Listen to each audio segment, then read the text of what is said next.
Prajurit, Marinirku!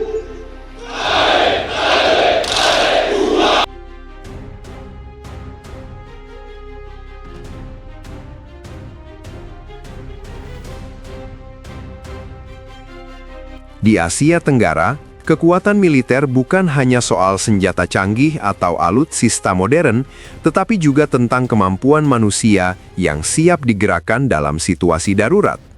Di tengah persaingan geopolitik regional yang semakin kompleks, jumlah personel militer menjadi salah satu indikator penting untuk menilai kesiapan sebuah negara. Pertanyaan yang muncul adalah, negara mana saja di kawasan ini yang memiliki personel militer terbanyak dan strategi apa yang mereka gunakan untuk mempertahankan kedaulatan sekaligus menjaga stabilitas nasional?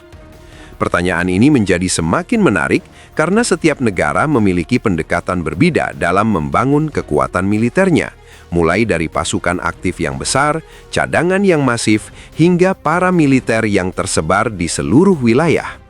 Dalam video ini, kita akan membahas 5 negara di Asia Tenggara yang saat ini memiliki jumlah personel militer terbesar, menelusuri data statistik, dan menganalisis strategi yang mendasari struktur kekuatan mereka.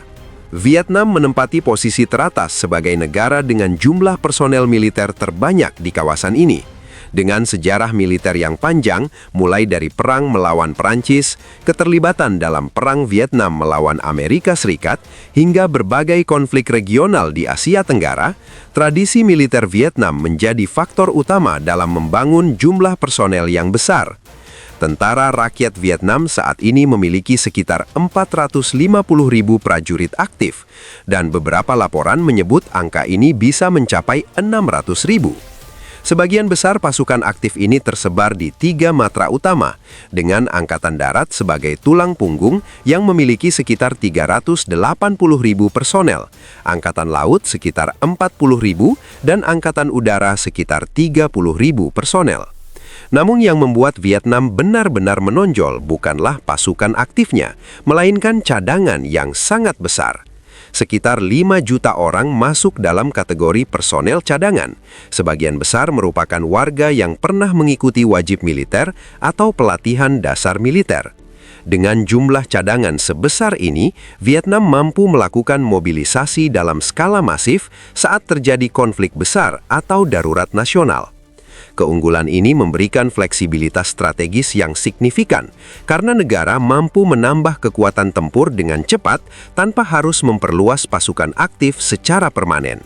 Di sisi paramiliter, Vietnam memiliki sekitar 40.000 personel yang termasuk dalam unit seperti People's Self-Defense Force atau milisi bela diri rakyat.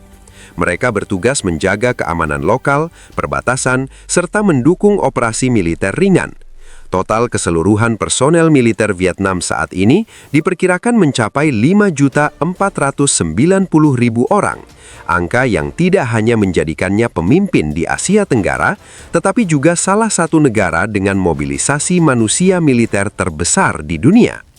Strategi Vietnam menunjukkan bahwa meskipun memiliki angkatan aktif yang proporsional, cadangan besar adalah kunci utama kemampuan militernya. Indonesia, dengan wilayah terluas di Asia Tenggara dan kondisi geografis yang kompleks, menempati posisi kedua. Tentara Nasional Indonesia tersebar di seluruh kepulauan Nusantara, sehingga distribusi personel dan kesiapan militer harus menyesuaikan karakteristik geografis yang unik. Jumlah personel aktif TNI saat ini mencapai sekitar 404.000, dengan TNI Angkatan Darat sebagai yang terbesar dengan 300.000 personel, diikuti Angkatan Laut sekitar 74.000 dan Angkatan Udara sekitar 30.000 personel.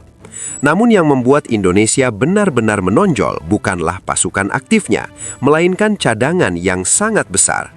Sekitar 5 juta orang masuk dalam kategori personil cadangan. Sebagian besar merupakan warga yang pernah mengikuti wajib militer atau pelatihan dasar militer. Dengan jumlah cadangan sebesar ini, Indonesia mampu melakukan mobilisasi dalam skala masif saat terjadi konflik besar atau darurat nasional. Keunggulan ini memberikan fleksibilitas strategis yang signifikan karena negara mampu menambah kekuatan tempur dengan cepat tanpa harus memperluas pasukan aktif secara permanen. Di sisi paramiliter, Indonesia memiliki sekitar 40.000 personel yang termasuk dalam unit seperti People's Self-Defense Force atau milisi bela diri rakyat. Mereka bertugas menjaga keamanan lokal, perbatasan, serta mendukung operasi militer ringan. Total keseluruhan personel militer Vietnam saat ini diperkirakan mencapai 5.490.000 orang. Angka yang tidak hanya menjadikannya pemimpin di Asia Tenggara, tetapi juga salah satu negara dengan mobilisasi manusia militer terbesar di dunia.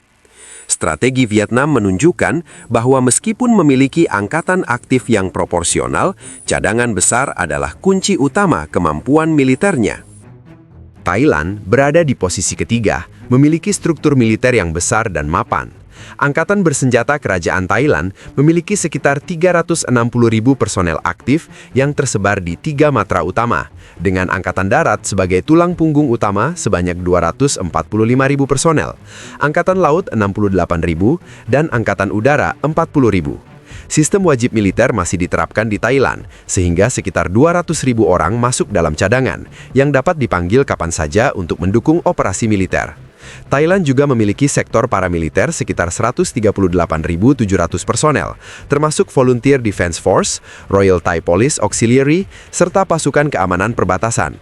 Paramiliter ini memiliki peran strategis dalam operasi keamanan internal, penanggulangan pemberontakan di wilayah selatan, dan pengawasan daerah rawan penyelundupan.